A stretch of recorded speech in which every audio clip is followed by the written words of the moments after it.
Bonjour à tous, nous sommes heureux de vous retrouver pour un format un peu différent pour vous parler des fausses croyances sur la maladie de Parkinson. La journée mondiale de la maladie de Parkinson se tiendra le 11 avril prochain et c'est l'occasion pour nous de communiquer sur cette pathologie neurodégénérative et de dénoncer les préjugés et idées reçues dont elle fait l'objet.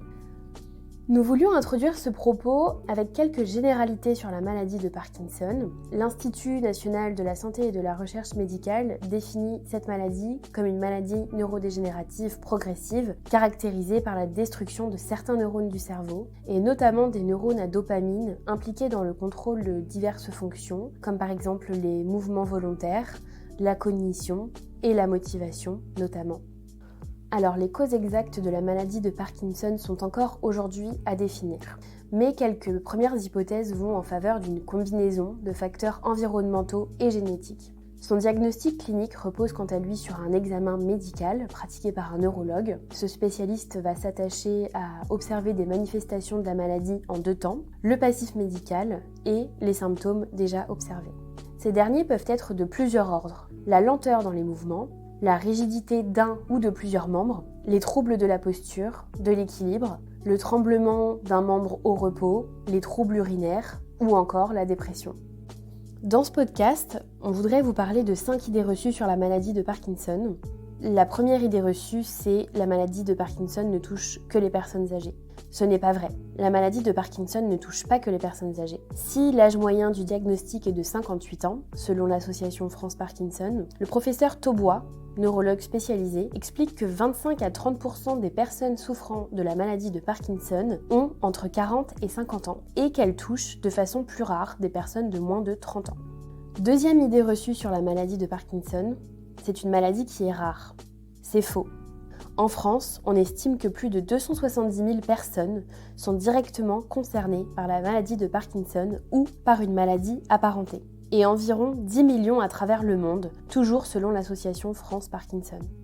La pathologie neurodégénérative n'est donc pas une maladie rare. Par ailleurs, toujours selon France Parkinson, il s'agit de la principale cause de handicap moteur après les accidents vasculaires cérébraux et de la maladie neurologique qui connaît la croissance la plus rapide au monde. Troisième idée reçue, la maladie de Parkinson se manifeste uniquement par les tremblements. Les tremblements sont presque systématiquement associés à la maladie de Parkinson. Pourtant, 2/3 des malades ne tremblent pas et ne trembleront jamais. Certains signes caractéristiques de la maladie sont beaucoup plus courants et méconnus, à l'instar de la lenteur dans les mouvements, qui touche 9 patients sur 10, et de la sensation de raideur. La maladie de Parkinson entraîne aussi des symptômes non moteurs, comme des troubles de l'humeur, des douleurs ou encore de la fatigue. Nous poursuivons avec la 4e idée reçue. La maladie de Parkinson est similaire à la maladie d'Alzheimer. Absolument pas. La maladie de Parkinson est à différencier de la maladie d'Alzheimer. La première n'entraîne pas, ou très rarement, de troubles psychiques, tels que la détérioration des fonctions intellectuelles. En termes cognitifs, la maladie de Parkinson réduit la capacité de concentration. De ce fait, une personne malade éprouve des difficultés à retenir une information, à faire plusieurs choses en même temps ou à prendre des décisions. Mais cela n'est pas lié à sa mémoire, comme cela peut l'être dans le cas de la maladie d'Alzheimer. La 5e et dernière idée reçue, c'est que la maladie de Parkinson n'est pas compatible avec la pratique d'une activité sportive. Ce préjugé est à démentir lui aussi. Les individus souffrant de la maladie de Parkinson peuvent tout à fait pratiquer une activité physique régulière. Cela est même recommandé. La natation, la marche, la gymnastique douce, le yoga peuvent par exemple avoir des effets positifs sur la motricité, la tonicité musculaire ou encore l'équilibre. Plus une personne va bouger, plus elle va conserver ses fonctions motrices longtemps et donc son autonomie. Vous vous demandez sûrement où en est la recherche et comment mieux vivre avec la maladie. À ce jour, il n'existe malheureusement pas de traitement pour guérir de la maladie de Parkinson. Toutefois, les médicaments permettent d'atténuer les symptômes, en particulier au début. L'objectif de la recherche est de trouver un traitement thérapeutique pouvant freiner l'évolution de cette maladie. Sachez que plusieurs pistes sont actuellement à l'étude, dont les cellules souches et l'immunothérapie. Au quotidien, il est possible d'améliorer sa qualité de vie au travers de la kinésithérapie, de l'ergothérapie ou encore de l'orthophonie en s'adressant à des professionnels de santé spécialisés. Comme nous l'avons dit plus tôt, il est également conseillé de pratiquer une activité physique.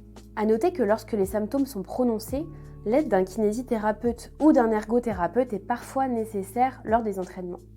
À côté, il faut conserver du temps pour les loisirs et les autres activités sources de plaisir, afin de prévenir l'isolement. S'il n'existe pas de régime alimentaire particulier pour les personnes atteintes de la maladie de Parkinson, il est recommandé d'augmenter l'apport de fruits, de légumes verts et de céréales. Également, pour limiter les risques d'accidents domestiques, comme les chutes à domicile, une autre astuce consiste à adapter votre logement, en éliminant les obstacles, en fixant les tapis, ou encore en installant des systèmes d'appui, par exemple des rampes, des mains courantes.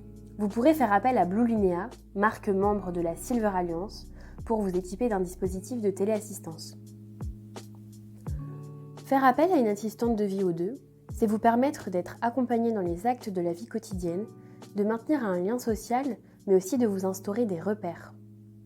Nous espérons que ce premier podcast vous a plu et avons hâte de vous retrouver. À bientôt!